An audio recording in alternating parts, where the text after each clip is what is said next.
Well, good afternoon, everybody, and welcome to today's webinar, Using a Community of Practice to Keep Reentry Collaborations Strong.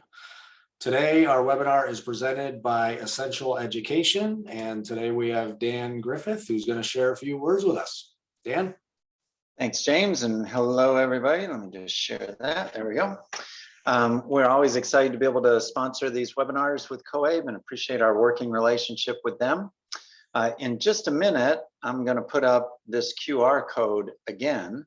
So if you think you might be interested in learning a little bit more about Essential Education, get your cell phone out and open up your camera. If you've got an iPhone, it'll automatically read this. If you have an Android, you may have had to download a QR code reader, although a lot of the newer ones already have it built in. We are excited about reentry and talking about reentry because we've just made some changes to some of our programs that will impact that. Our digital literacy program, and we know many of reentry candidates as they come out back into normal day-to-day life need additional digital literacy skills. And so our Computer Essentials program that formerly was only available online is now being created in an offline format. So if you are in a situation with reentry where you only have offline access to computers, we're going to be able to provide you with this course in that format as well. The same is true of our Work Essentials. And the new online version actually links to Credly and provides digital badges that students can earn so that when they go out to show employers their skill set, the employer can link to their Credly site, can push to different social media pages as well. And students can really show themselves as current and up to date, as well as showing employers the soft skills they have that will be impactful in the workplace. And then the same thing is true of our Money Essentials, and soon to be available offline as well. So computer, work, and money will all be available offline or online.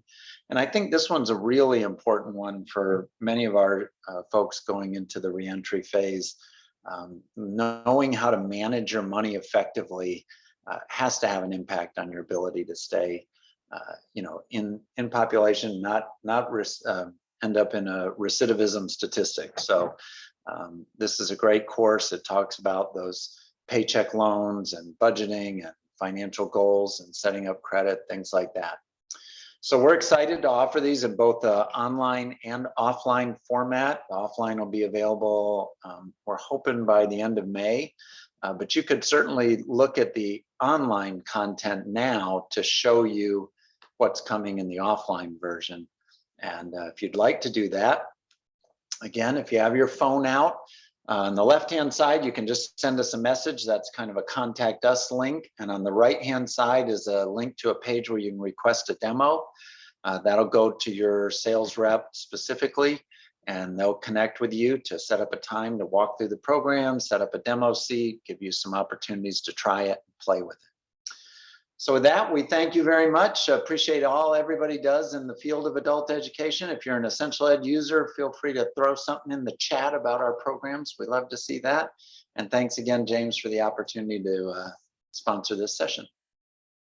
Our pleasure, Dan. We're grateful for your friendship and your partnership and everything that you do for adult education. You have a great suite of products and services, and we are grateful. Thanks so much. All right. So our presenter today is Chrissie Klinger. She is a workforce development specialist and certified offender workforce development specialist at the Institute of Adult Literacy at Penn State and a Links Career Pathways group moderator. Chrissie develops and provides professional development opportunities and technical assistance in the areas of career pathways, workforce preparation skills, and student supportive services. Please welcome her by saying hello in the chat box. Let us know where you're calling in from today. If you have questions during her presentation, you can submit those in the Q&A box. And with that, I'll turn it over to Chrissie. Thank you. Thank you so much. And it's so great to be here. I'm coming from Pennsylvania, and I see some people already were typing in the chat, and we have people from all over the United States. So I'm so thankful that you wanted to spend this hour with me and talk about using a community of practice to keep reentry collaboration strong. So just to give a little bit more background, I started in adult basic education as a volunteer tutor.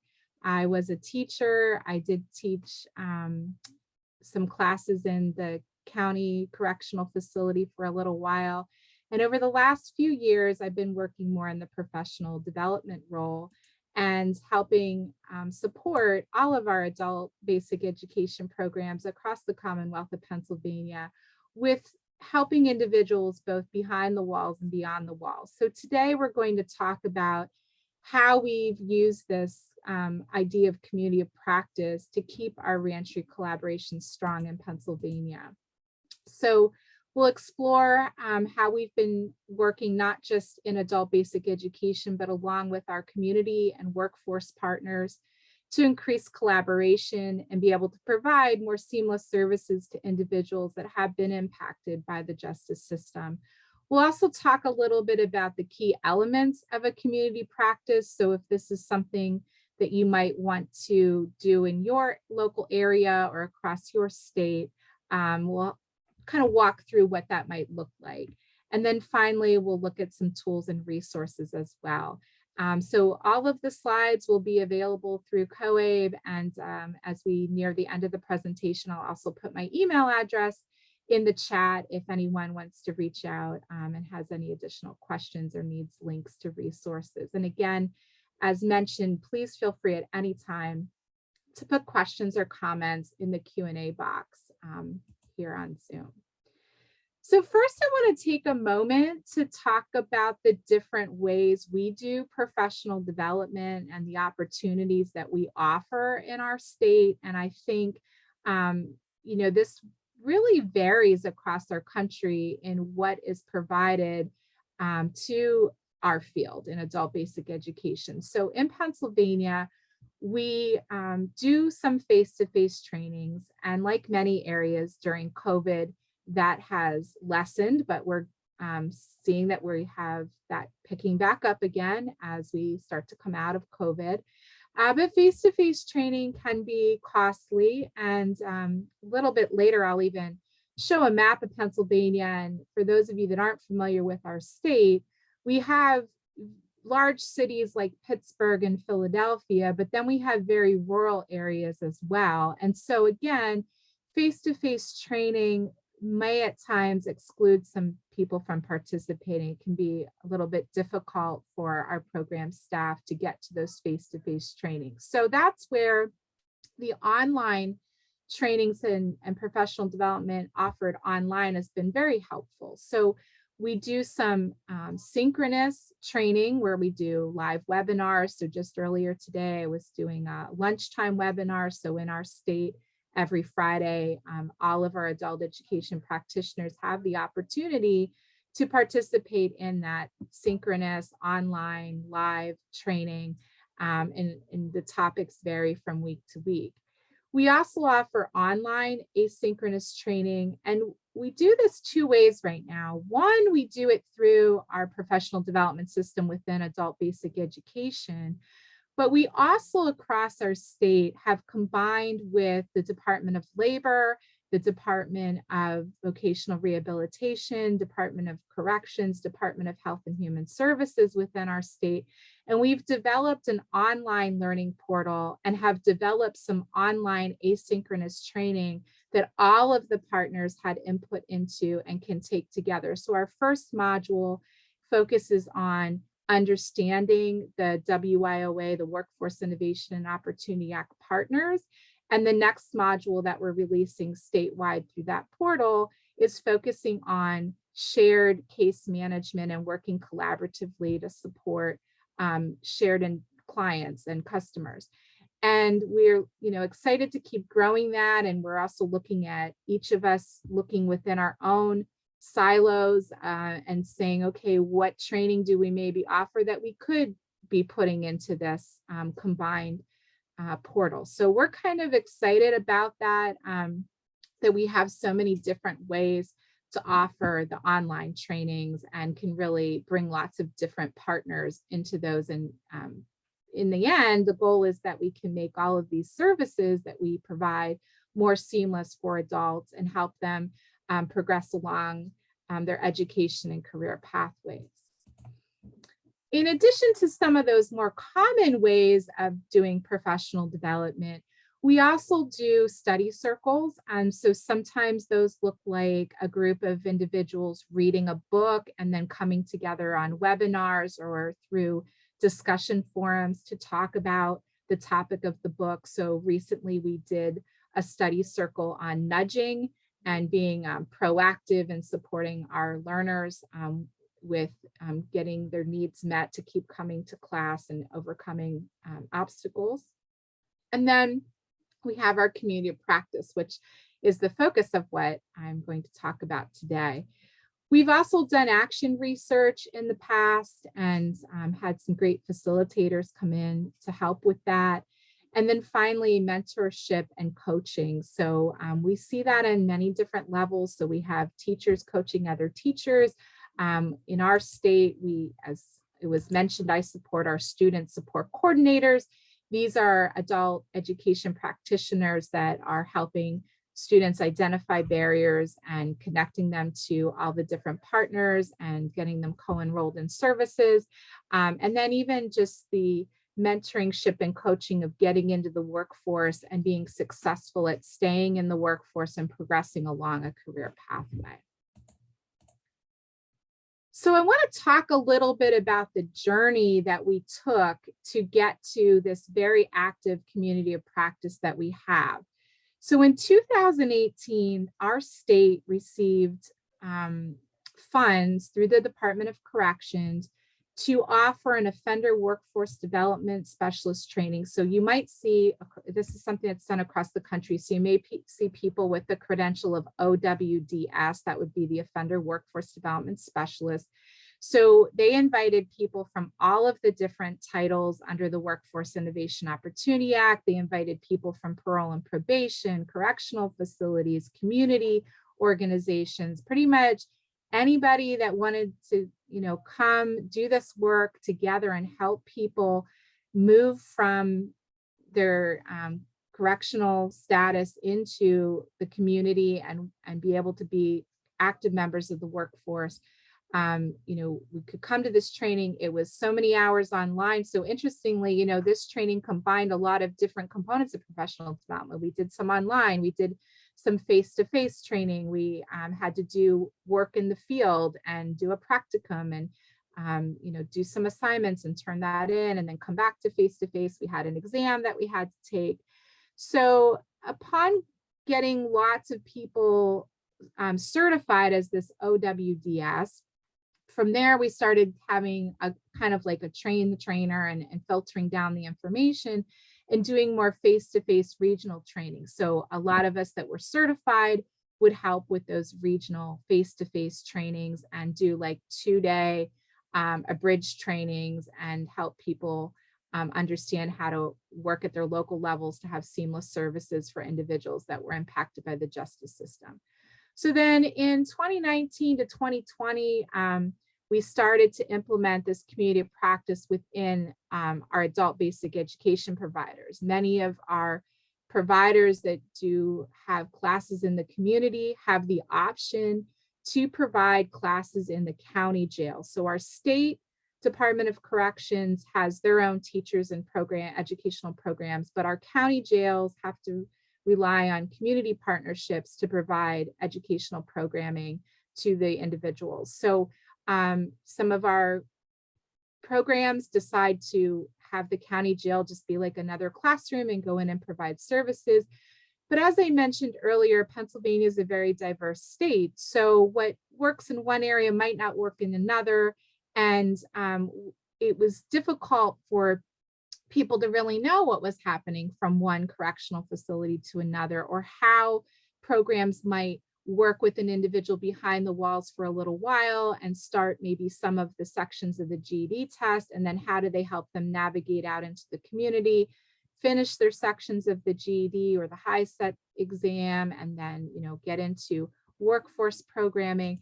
And so we decided to invite people after they had gone to regional trainings to come to the community practice. And although it was mostly adult education professionals in that community of practice, we did invite other partners to come, and I'll talk about that in a little bit, that they do continue to come and participate as it works with their schedules. So between 2020 and 2022, we did virtual community of practice meetings. So you'll see that acronym COP stands for community of practice. And what we decided was to talk amongst the people that were most interested in participating and say what day of the week, what time of the month, what time of the day, like what would work best for everyone to do this. And they came to the conclusion that they wanted to meet the fourth Friday of every month at 8 o'clock in the morning. So we're on Eastern time, it's early in the morning, but they wanted to do that so that they could, do that first thing in the day, have that opportunity to talk with each other, and then go about like teaching classes or going to different locations or, going to other meetings. And so I really commend the group for wanting to make this a priority in their day, do it early in the morning and have these conversations with each other. So we decided to use the Zoom platform to do that meeting. And that's important if you're thinking about doing a virtual training and, trying to do this community of practice virtually and on a regular basis. What platform will all of these different partners be able to use? We had some partners that cannot access Teams. So we had most of them be able to do Zoom. So that's why we decided to go with that platform, to have as many people be able to participate as possible. So going back to that original training, that the goal was to foster those partnerships among all the agencies and centralize the training so that we could support individuals with job retention within our Commonwealth. Some of the core competencies that come from that training are a knowledge of career development theories, the ability for the OWDS person to choose and administer the appropriate assessments that best match the individual that they're working with, to determine and reduce barriers for that individual, to promote collaboration and reduce the duplication of services and, again, braiding of funding, and to develop a clear plan of delivery. So when we looked at those competencies of the OWDS, we wanted to still filter this down and, again, allow more and more people, even if they weren't going to do the full OWDS training, to still build in their skills and these competencies. So the community of practice allows us to bring some of these things in and to discuss some of these things. And so, when we're thinking about professional development and we're thinking about how to help people grow in this profession and grow in their support of adult learners, and use these skills, there's lots of different ways to do professional development. And maybe some people do need the online training or face-to-face training to be able to dig deeper into some of these concepts. And then maybe for others, a community of practice and hearing concrete details about how people do some of this, or sharing actual tools and resources will work. So I hope that today, as you see these ideas and you see the way that we've done this, again, these are working for us, but you may need to tweak it or do it a little bit differently in your local areas or in your state. And I always like to say that, this is maybe an example of a better practice. It's not necessarily a best practice. We always can get better at the work that we do. We can always find new ways to collaborate and work together and learn from each other. So again, I like to think of this as a better practice. It's been working for a few years, and I hope that you will be able to take some pieces and replicate it in your area. So when we put together a face-to-face training and then eventually led to the community of practice, there were 4 key areas of the training. Again, this came down from the bigger OWDS training. In the face-to-face or virtual training, we wanted to make sure we really emphasize cross-agency collaboration. We also wanted things to be learner-centered, student-centered, this people first and customized approach. And part of that comes out of our state WIOA local plan, our state combined plan, and then some of our individual workforce development area local plans, is that we are trying to have this customer-centered approach. So that means that not everyone's going to take all of the same assessments, and we're really taking the time to get to know the person and understand what assessments are going to be best for them. So the community of practice really allows us to keep exploring new assessments that come about and new ways to assess adult learners. So again, you can do a one-time training and share some assessments, but when you get into that community of practice and that constant conversation, and you have lots of people trying different things, you can start to pick up new assessments or new ways of assessing adult learners. And then another key piece of our face-to-face training was how to identify barriers and then use effective intervention strategies. And again, we're always learning about new strategies. So it's great to do that in the face-to-face training and the one-time training, but it's really cool to be able to keep coming up with new ideas and new strategies, and talking about new ways and to do things. So the final piece of this was, how do we help adults really overcome their challenges and reduce recidivism? And in the work that we've done in professional development, one of the things that we realized is we didn't even all define recidivism the same way. So again, the community of practice gave us more opportunities to dig deeper into recidivism and what that meant for each local area, what that meant for the different partners. And if we're all going to collaborate, how do we come to measuring success of the work that we're all doing together when we're not all using the same measures or we're not using the same definitions? So again, doing a training was great. It gave a foundation, but the community of practice really helps us dig deeper and continue to grow in these 4 areas. So just a glimpse of the types of programs that came together to trainings regionally and then continue to participate in the community of practice is our WIOA core partner staff. So you have your Title I, that includes your adult, youth, dislocated worker. We have also part of that is our Title III staff and our Title IV. So again, these are partners that are in our American Job Centers, our one-stops. In Pennsylvania, we call these our PA Career Links. So all of our WIOA core partners, including Title II Adult Basic Education, working within our workforce development system. We had invited county jail staff, as I mentioned, because they're the ones working closely with the community organizations.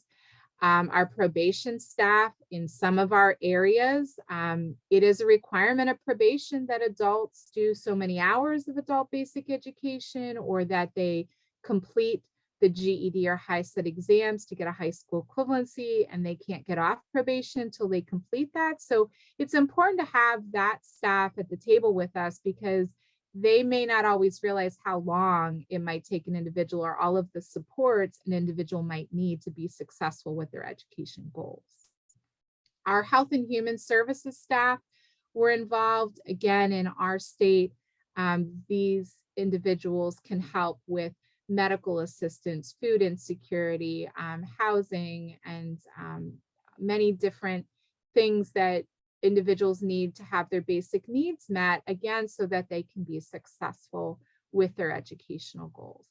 And then finally, community organizations. So, we have lots of different community organizations. We have some that deal with mental health. We have some that work with individuals with addiction. And so it's really important, again, to have this mix of people at the table, if we're going to truly work collaboratively and make the services seamless for the individuals that are in need of those services. And please put questions in the Q&A box if you have any specific questions about what I've gone over so far. So here's a map of Pennsylvania, and just to give a sense of the gray boxes are all of our workforce development areas. So in our state, some counties are their own workforce development area, and then other more rural areas, like you'll see the top left corner of our state, we have several counties that come together for one workforce development area, and they have a very large geographical area to cover. It's rural.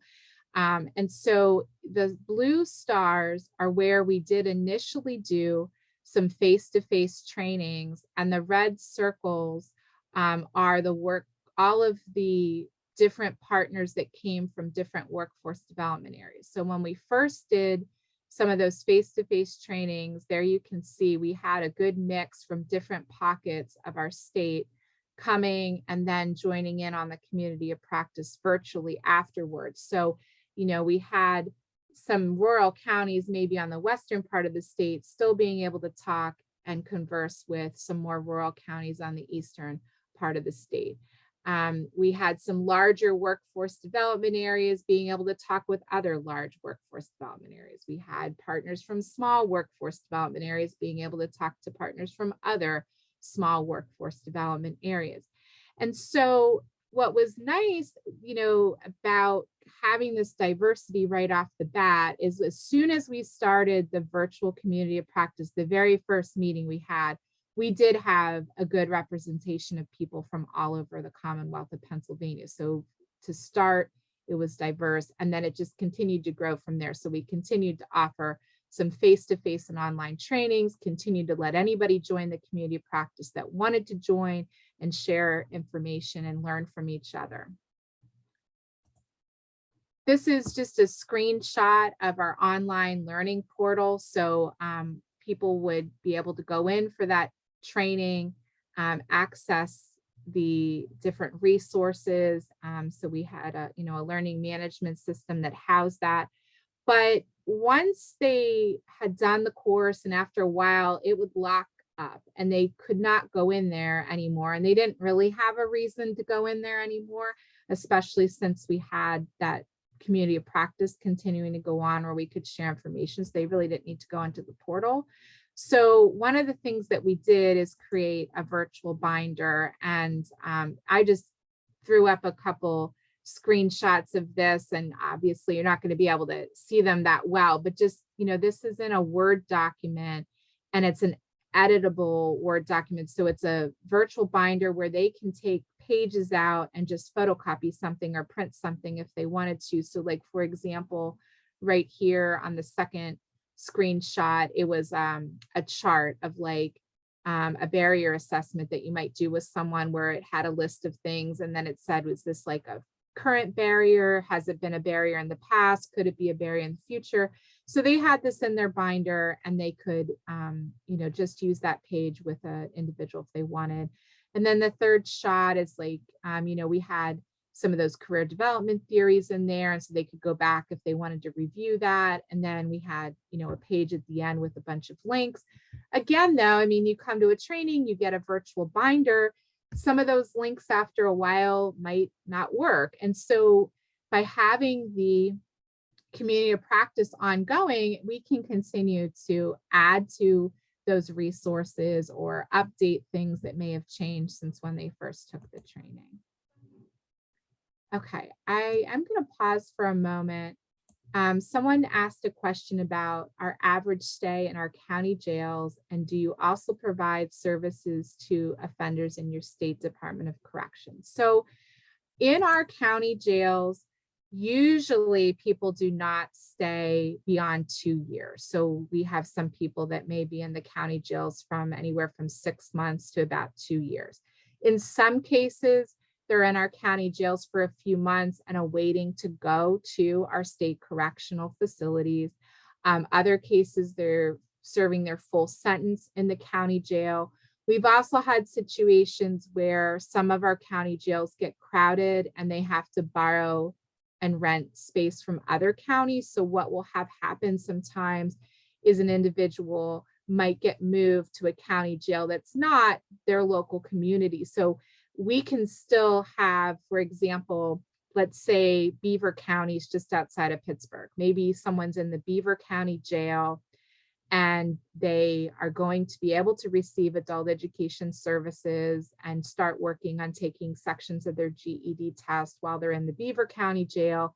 But we know that they're going to get out in 8 months and they won't finish in that time. And so we talk with them while they're in behind the walls and figure out which community they're actually going to on the outside. And again, through this community of practice, we have a good understanding of who is where and what where we can get them resources. And so we can say, oh, you're going to, let's say, Blair County, that's, several hours away from here. When you get out, here's where you can finish, and we'll connect you with the name of a person that you can finish and continue to work on your goals. So we, like I said, in Pennsylvania, our state Department of Corrections has their own educational programs. However, we do have connections with our state correctional facilities and our PA Career Links, which are our one-stops. And we've even had one area had a mobile van, and they took the van around to the state correctional facilities. And if people were going to be released within like the next 3 months, they would actually take them out to the van, and it was like a mobile one-stop, and they could get enrolled in the services and do some of the intakes and meet some of the people that were providing those services in the community. So we still have some connections with state corrections. And then also at Penn State, we have a part of our grant for direct service is we actually have a peer tutoring program in the Muncie State Correctional Facility, which is all females. And so in that special program, we train currently incarcerated women with higher education levels to tutor women that are looking to improve their educational levels, whether that be to take a high set or GED, or improve their levels to go on to other training programs that are offered at Muncie. So we have a lot of different things going on, but most of the people that are participating in the trainings I'm talking about and in the virtual community of practice are working more at the county level with individuals that are not incarcerated for very long and do need to do education services both behind and beyond the walls in order to progress and be successful in employment. So in addition to the online portal and the virtual binder, we also created a page on our website for reentry resources. So again, like I said, links change and things get expired. So we're able to really keep this web page updated. Also, this web page and a lot of the other materials I was showing you are reviewed for 508 compliance and accessibility. So we're really trying to make sure everything that we put out there is accessible to anyone that wants to use these items, and we can provide alternative formats as well. So some of these resources link to other websites, some are downloadable PDFs. So it's a variety of items. But again, you'll notice that we're sorting these resources in those same categories that we were focused on in the training, that we're focused on in the community of practice. And so in the community of practice, when we meet via Zoom for that once a month, these are some of the things that can happen. And, if we needed to, or these are activities you can just do at the training. So we have group work. So sometimes we go into breakout rooms. So I'll give an example of that was during COVID, when it first hit, we weren't allowed to go into the facilities, but we were allowed to drop off packets. So we had some breakout rooms and people were sharing some different lessons and ways that they were distributing packets. Role playing, again, as I mentioned earlier, if we're talking about some new strategies or new ways of doing something, we can role play what some of that looks like. And that space gives us an opportunity to do that.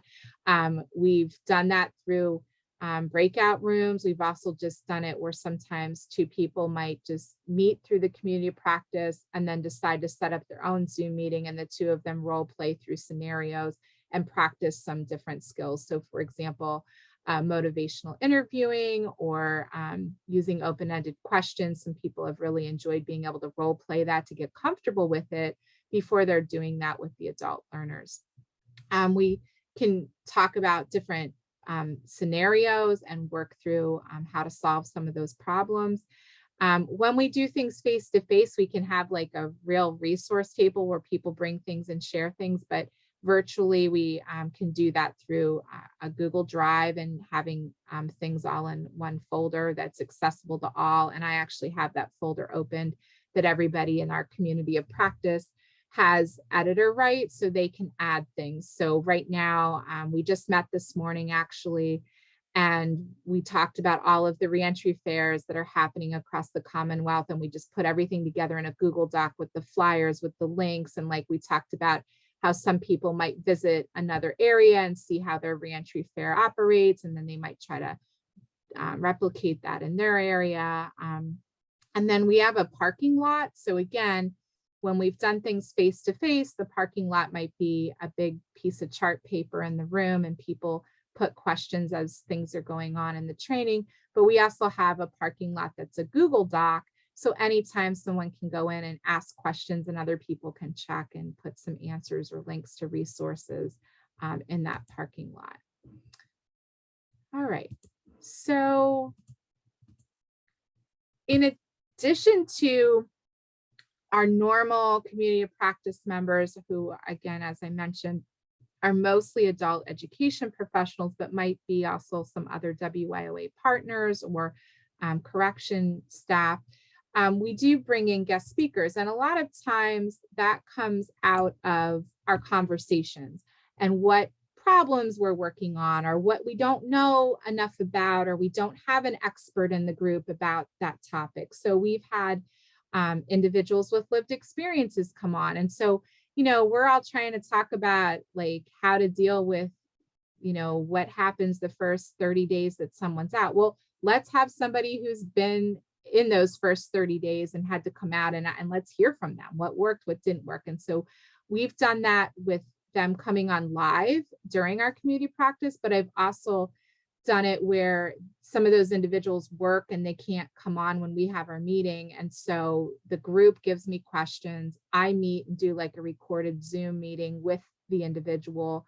And then we just get that recording out to the group so they can see their questions be answered and have that connection with an individual with those lived experiences. The workforce opportunity tax credit was something that we didn't fully understand. And so we had an individual from our state come and he was able to give us a PowerPoint that we could even use and integrate into some of the orientations that we do at our one-stops. In Pennsylvania, we have been having a record number of pardons happen. So we've been able to make the pardon application smaller and much easier to complete. And we've even brought it down to a lower reading level, but it does require an essay to be written. So this was the part where adult education could help individuals with, writing that essay, and also work with other community partners for the whole pardon process. And so we have little pardon groups, and we've got some colleges with law students and criminal justice majors that are pardon coaches. And so that individual that leads that initiative came on and talked with our community practice, talked about how we might be able to be pardon coaches if we wanted to. We had some, again, CareerLink as our American Job Center. We had the site administrators come on and give some good concrete examples of how they welcome people and give priority of service to individuals with a criminal background.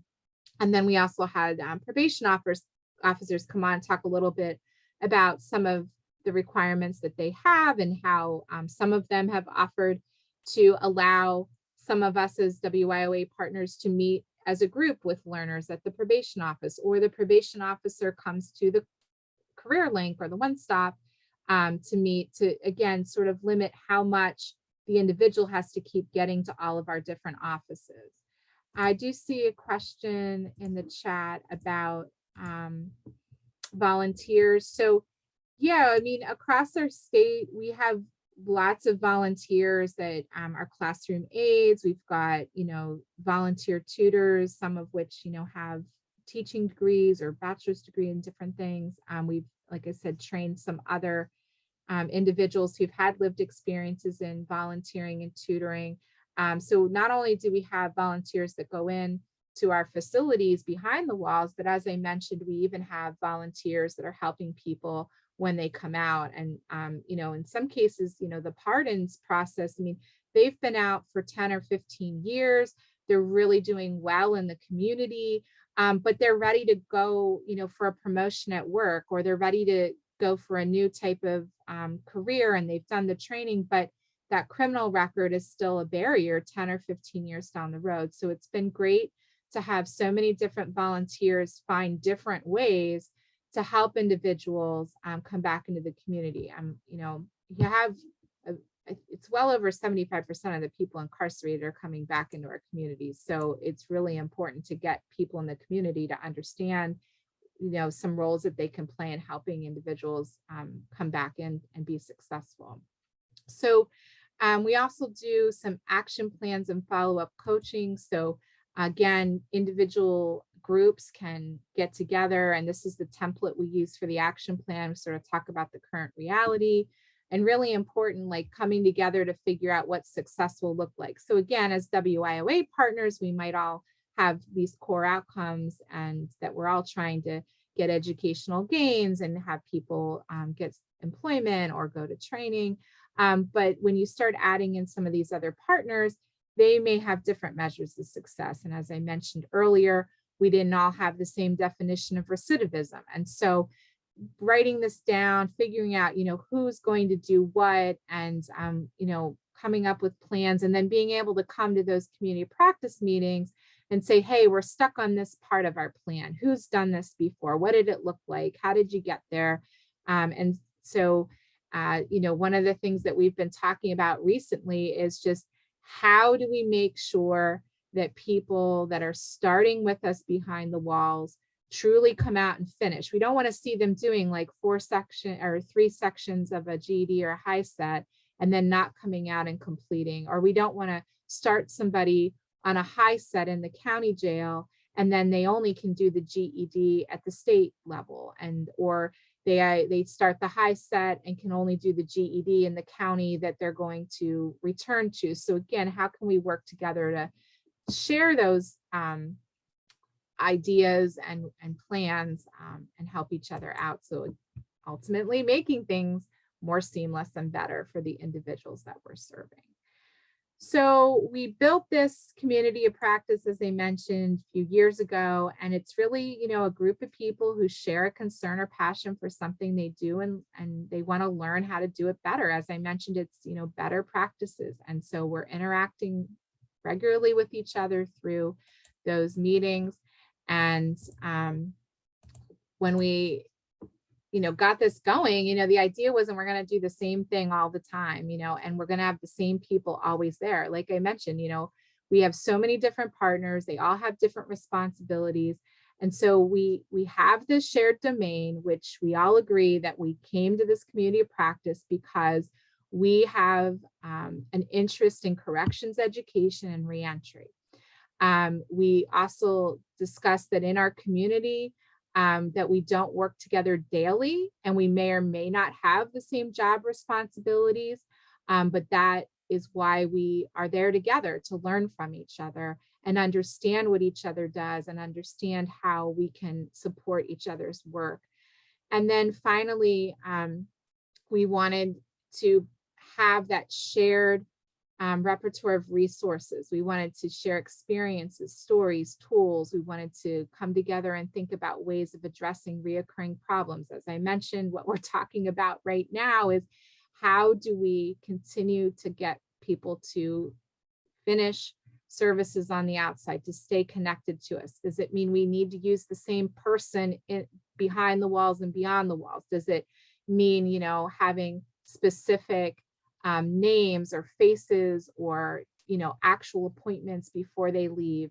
So we've been working through some of those different ideas. And as I mentioned earlier, our community of practice, the tools that we've chosen is Zoom to meet and Google Drive to share. So we have breakout rooms, we allow screen sharing, we have we don't record every meeting, but if we have a speaker, we record it. And then there's also an annotate feature, again, so we can be collaborative.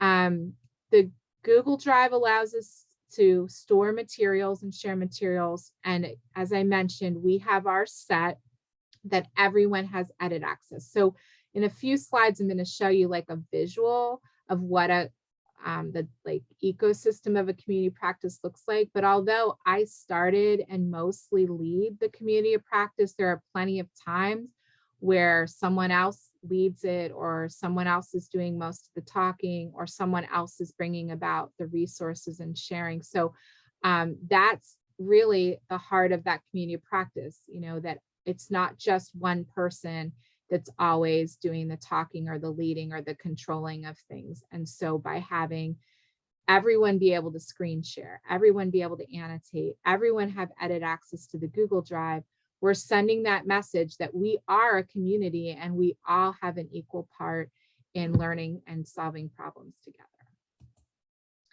So as I mentioned, we do problem solving, we request information. We don't want to reinvent the wheel. So I mean, if someone's doing a reentry fair, we say, can you give us the outline, the handouts, can we duplicate it?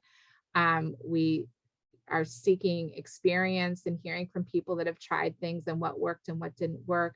We're doing coordination strategy again, across the Commonwealth. We know that not all of the individuals we're working with are going to go directly into the communities in which we live and work right now. They might move around. So it's really important for us to understand certain communities don't have the same resources as others. And so, how do we help those communities grow in their resources, or how do we help individuals access resources when they're not right there in front of them?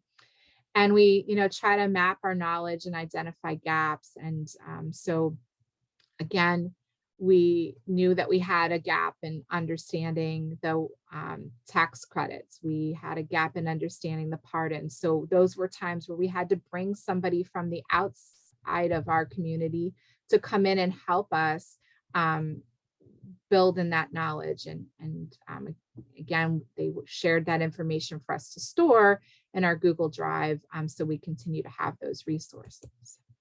So here's a visual of some levels of participation. And so not everybody has to operate the same way within the community of practice. And so as you can see, I would be the coordinator, and we have a few people that are always there, but then we have some that come and go. And, again, we have some that are experts in probation, others are experts in behind the wall services, and some are more experts in beyond the wall services. And like I said, we have speakers, which would really be on the outlying part of this. Some of our speakers have really liked the work we're doing, and they want to come more often and become, more active in this community of practice. So some of the benefits of this are that we keep the meetings short. So we usually stick to an hour. We're gaining knowledge over time. We've been doing this for a few years. Again, we're trying to keep things very learner-centered for the participants, and also then model that and do that with the individuals we serve. It's really increased our connections and networks. We're practicing our communication, problem solving, and critical thinking skills. And it really can be created for a variety of topics. We're doing it for corrections, education, and reentry, but you could definitely do this for lots of different topics that would be beneficial to adult basic education practitioners. And we're really enjoying doing it virtually. And like I said, some of us have only ever interacted virtually, and then we suddenly are like, oh, you're having a reentry fair, I'm going to come meet you in person and see what this is. Others of us met face-to-face at one training and have continued to only communicate virtually. But we definitely find that the tools that we've chosen as a group continue to work for us, and we're happy with how we're doing things virtually, and continue to have everyone not get tired of getting on a Zoom meeting, fortunately. So as I mentioned, we've seen increased collaboration. We've had visits to other sites. Today when we met, we had a Google Doc of 12 different reentry events. I had the COABE conference link on there. Our PACE conference for Pennsylvania's association is coming up. I just came back from the Corrections Education Association conference, so I was sharing resources I picked up from there. We did group problem solving today and talking about, how to help people start on the inside and finish on the outside. And, we had one person share, like, she just had 2 people in 1 month that they, got out and still came to community classes, and we're like, oh, you've got to figure out what worked. We have to talk to those 2. What was it that we did that engaged them so much that they are continuing and continue to engage on the outside? We want to make sure we keep replicating what we did, and have more people benefiting from that. So some tips, if you wanted to start a community of practice, definitely need to have that shared interest.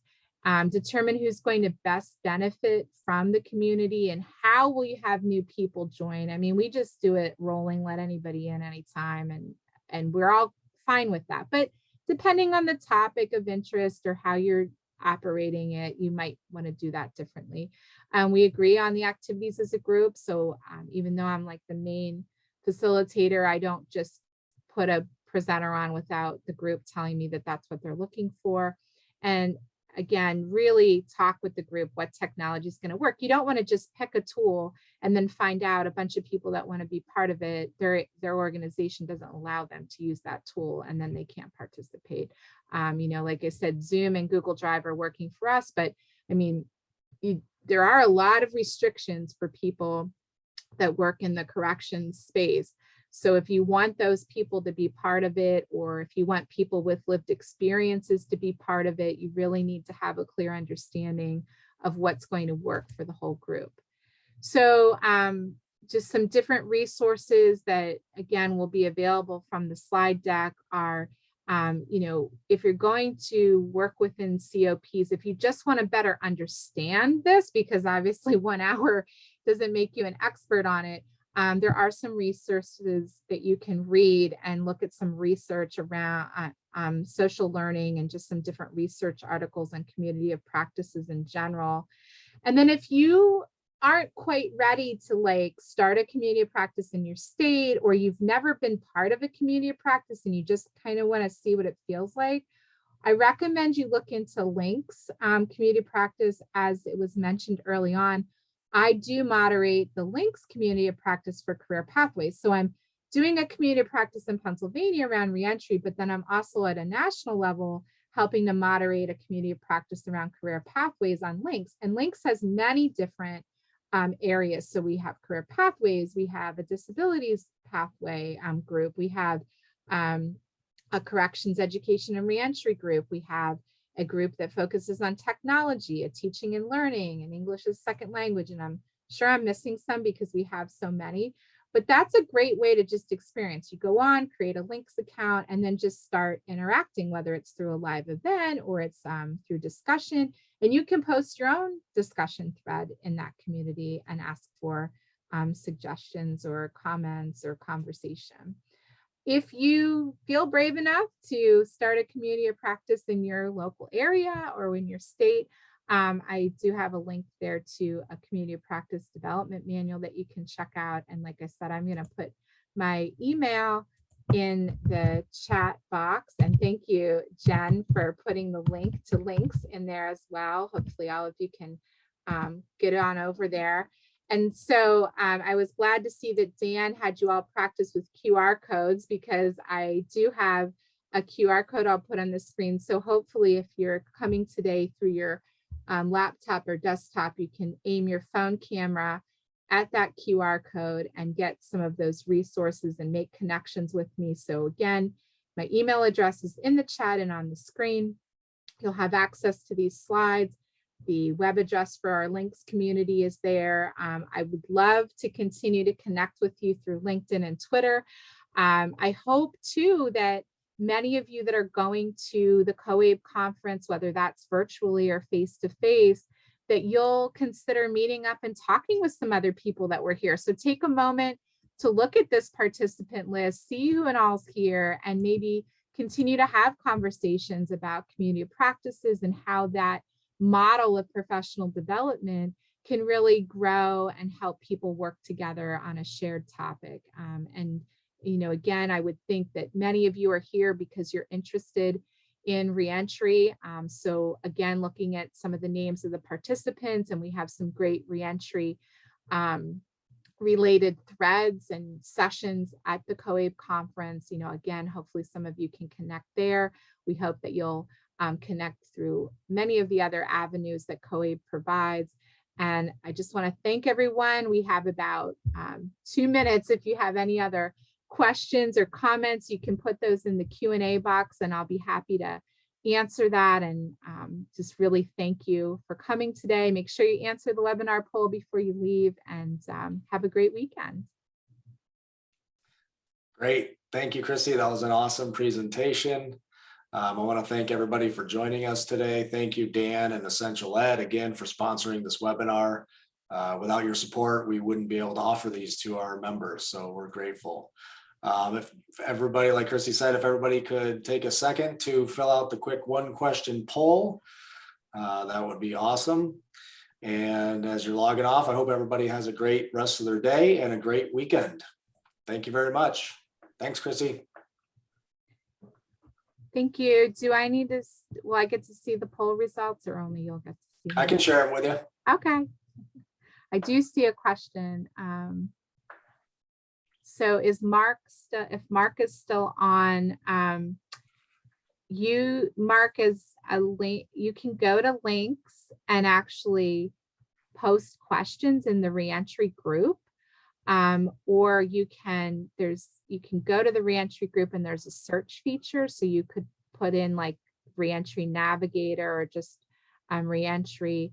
And then also there's like, during the month of April, it's Second Chance Month. So there's going to be a lot of different activities going on around reentry and second chances and related specifically to employment. So, you know, hopefully that is helpful, but if it still didn't quite answer your question, please shoot me an email and I can connect you with Jeff Abramowitz, who leads the links reentry group, and he can probably answer some more of those questions around reentry navigators. Great. Do you see the results there, Chrissy? I did. They went away, but I saw them. Oh, okay. Sorry. It looked like they were mostly pleased with their hour spent with me. So I think we're Oh yeah, definitely. all right. Thank you so much. I'm so happy that my internet cooperated and I had Great. this opportunity to do this today. Thank you. Well, thank you. Have a good weekend. It was All nice right. seeing you. Okay, bye. All right. Bye-bye, everybody.